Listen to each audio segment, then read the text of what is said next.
Hello. Welcome, Dan Bailey. How you doing, Dan? Hi, thanks for having me. Great. Now, Dan, what type of photography do you specialize in? I consider myself an adventure photographer. So I shoot outdoor action, landscapes, adventure travel, extreme sports. So yeah, Yes, your extreme pretty sports wide stuff. gamut of subjects. I Yeah, noticed your extreme sports stuff looks really. It's one of my favorites. yeah. What got you into doing the extreme sports? I started shooting landscapes when I first picked up a camera, and within a few months, a friend of mine had sent me an article in Outdoor Photographer magazine that was written by Galen Rowell. And so I got introduced to his work and fell in love with his style. And I really identified with his method of light and fast adventure, meaning you're an active participant in the adventures that you're photographing instead of just standing on the sidelines and shooting from there. So as someone who is really someone who likes the outdoors, that style appealed to me greatly, and I've just taken that and run with it. Great. So, what advice would you give like a new photographer starting out, and they see your work, they love it, they think it's cool? What advice would you give them? It takes a lot of practice.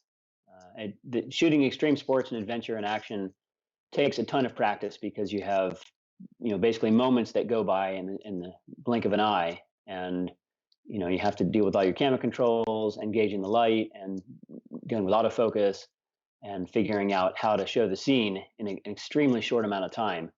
And so that again, that just takes a lot of practice burning through thousands of frames, which is easy now. When I started, I shot film and had to get every roll of 36 images exposed and throw most of them away and say, well, I guess that didn't work, and try to remember what I did. And now it's so much easier in that respect. Great. Now, how does Luminar fit in your workflow? I really liked Luminar because I feel I've come full circle with my photography in a lot of ways. I'm back to using smaller, lighter cameras. I'm a Fujifilm ambassador, so I'm using the X series. I'm shooting mostly JPEGs in my work, and so I'm trying to simplify my photography life. When I first started, it didn't involve tons of computer time. There was really no such thing as sitting down and editing your photos on the computer. It was looking at a light table, and there was no Photoshop or anything. And now we have an endless amount of applications, an endless amount of software, an unlimited amount of ways you can adjust your photo, and that can really throw you down the rabbit hole of time, and it can be an enormous time suck. And so I've come full circle, saving time by shooting JPEGs and trying to capture my scenes in the moment. And where Luminar fits in is I'm for most of my images, I'm starting from a good place already, so I don't need to do a lot of huge movements and a lot of deep editing with my images. And Luminar gives me a way to uh, it fosters a real level of quick creativity. So I'm able to use the tools that they have to adjust and bring out the highlights of my image if needed in a very fast workflow. All And if right. I do need to go in a more deep workflow and you know more complex processing applications, then you guys have all the tools to do that too. Great. And we're going to watch some of those in the video you just gave us. Yeah, Right. hopefully that'll give you an idea of how I use the program, most of my workflow. Hey everybody, Dan Bailey here. Today I want to take a look at Luminar 4 and show you the program. Just been released. A number of the tools in Luminar, especially Luminar 4, are AI based, so artificial intelligence based. So when you slide a slider, the software is looking through a database of thousands of images in order to come up with the best possible looking result. So the whole thing with Luminar, and the reason I like it so much, is that it allows you to get great results in a very short amount of time. Let's go ahead and dive in and take a look at the main interface. So here's the main library screen of Luminar 4. So when I scroll down, I can choose any photo, and I can double click it to open it up. Up here I've got the image info. I've got basic camera metadata, shutter speed, aperture, ISO, exposure data, lens, date shot, and histogram. Let's go to my favorites. I've got a few photos that I want to show you. We're going to use this photo to run through some of the tools that are in Luminar. So we're going to load this, and we'll see it takes a little bit of time, but there's the looks that I've loaded here at the bottom. If you click here at the top, you can opt not to show those. just about screen real estate and what kind of creative workflow you want to run from. Let's hide those for now. And we're going to start here, and we're just going to run through the main toolbar here. The first heading here is light. And so we've got our, kind of standard palette of temperature, tint, exposure, contrast, highlight, shadows, and then some advanced settings with curves. We're going to start here with a second one because this is often the best way to start with Luminar 4. This is one of the AI tools. The AI Enhance includes your AI accent. And oftentimes, all you have to do is slide that slider up, and that'll immediately give you some pretty good results. There are a lot of pictures where that's what I do. That's all I do. I'll just I'll begin by sliding the AI accent slider up and see what it looks like. You can see what's going on here. We could also do the AI Sky Enhancer. You can see that the Sky Enhancer only touches the sky, whereas the AI Accent tool, you can see the contrast and the color up here in her jacket and also in the sky in the foreground. So I recommend using the AI Enhancer, at least starting there, because it oftentimes you can do one slider move and make the best of the image. If we bring up looks, this down here is the AI Enhance tool. And so simply by clicking that look, it'll load, and you've actually got a pretty good looking picture. I often find that dialing this down a little bit will just tone the effect enough just to give you more realistic and slightly less exaggerated look. So I find that maybe 30-50% is kind of a sweet spot for me. But anyway, let's go back to, here's the history slide. Let's start over, back to original. The next one we're going to talk about is structure. The new AI structure is actually a really powerful tool in Luminar 4. This is one of my favorites in the new program, and I think it's going to be the most powerful. And it's going to be used quite a bit by a lot of different photographers. A lot of times when you do structure or sharpening or clarity, it's a global thing, and the problem is that you can end up over sharpening your subject, which in this case I've got a person in my foreground. So what the AI structure tool does is it analyzes the scene, and it kind of separates it into foreground, background. And so it sharpens only the background. I'll just slide it up and show you. So here you can see how the background is being sharpened quite a bit, but you'll notice that her face is not being touched at all. So you don't have any over sharpening. You don't have some weird artifacts and edge contrast there or halos that just don't look very good. You can also go negative clarity. So if you wanted to blur the background a little bit more, you can do that. That seems to soften her a little bit more. But I have used negative clarity a few times. So we're going to undo that. You can zero it out with this little thing here. Color is your standard saturation, vibrance. So no surprises there. Details enhancer. This can be handy for a lot of situations.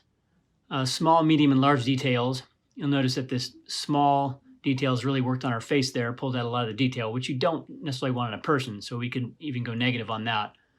Medium details, the straps in her pack and her hat, and large details. Looks like part of her jacket in the background. Here's the denoise panel. Pretty straightforward. I don't really need any denoising here, but if you need it, there it is. Landscape enhancer is kind of fun. This is where they combined a few things. So now this is where you'll find the dehaze tool. You'll find golden hour, which I do like a lot. I like using golden hour just to add a little bit of twinge of warmth to the photo. And then if you have trees and grass and things, foliage enhancer can bring out the greens in those subjects. So foliage hue. So if you had fall colors or Japanese maples over here, so that'll tell you what colors to bring out. So we'll kind of match this here, and you'll see we bringing out more greens. Black and white conversion.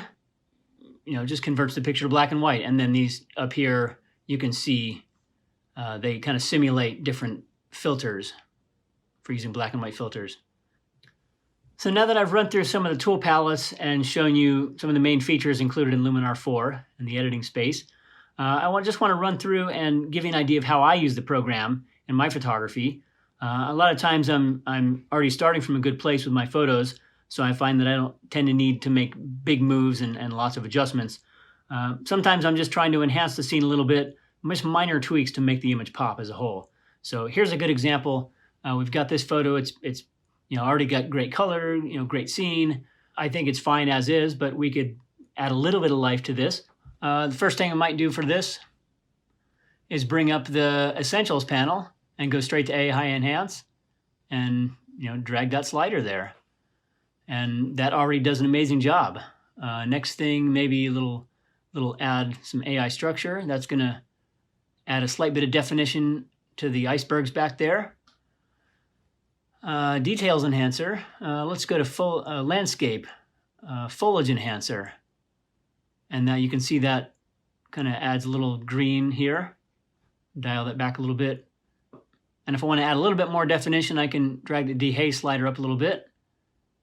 And that just adds a little more saturation in the background. So there's before, there's after. So it makes a big difference. And again, it just depends what you're going for. I could go for a completely different look to this photo. Let's go for the dramatic look, the dramatic panel. I could, this remarkable. I'll go for that, see what that does. And that's a pretty interesting look. So maybe dial it back a little bit. And you can see that, it goes from 0 to 100. I actually think that's pretty cool. And it's a lot of how I use the program. I'll just pull something up that catches my eye and just tweak it to how I like it. Because, and it may not look exactly like what I shot, but we're not trying to reproduce the world that we see exactly. We're trying to represent these scenes in such a way that excites our own visual senses, and in the hopes that it'll also incite the imagination of our viewers. So you don't actually need accuracy to evoke a mood in photography. So remember that. So let's go back to this image. The first thing I do is pull this up, and then I'll look down at the looks palette here. Not seeing anything that jumps out at me, so we can just go to the edit panel. We'll start with the Essentials, go straight to AI Enhance. I like to make big moves to see what it does, and then dial it back so we can, maybe stop here at 65% or so, 64. That brings up the image just enough. Doesn't make it too bright. I want to go minus on the structure here, do some negative structure. So that'll help soften the background and keep these riders nice and sharp, especially this guy out front.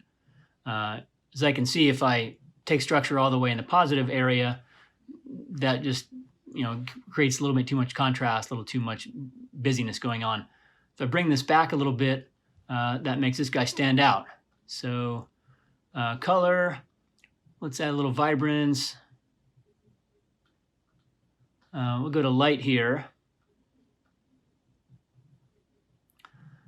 Let's get rid of a little bit of that green. Just drag the tint here down a little bit. That was fast, and let's go for let's go to details enhancer. A little bit of small details. I can grab these things in his jersey and the mud splatters and his number plate here. A little bit of medium grabs the helmet and some of the bigger details in the jersey. So I'm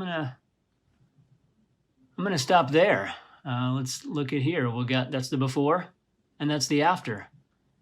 Remarkable difference. A much better image in just a very short amount of time. Would we spend a minute on that? Less than 2 minutes? That's the kind of editing I like to do. I want to bring my images to life, just add what they need, add a little more zing, without spending a whole bunch of time in front of the computer. So I hope that gives you some ideas about the capabilities that are built into Luminar 4, some of the creative options you have.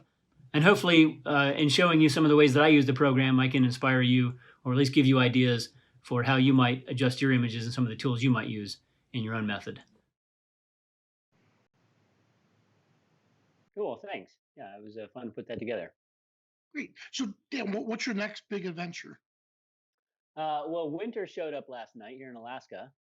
Uh, we are actually the other night. So now we have snow. So now it's fat biking season, and for Wow. me, aerial photography season.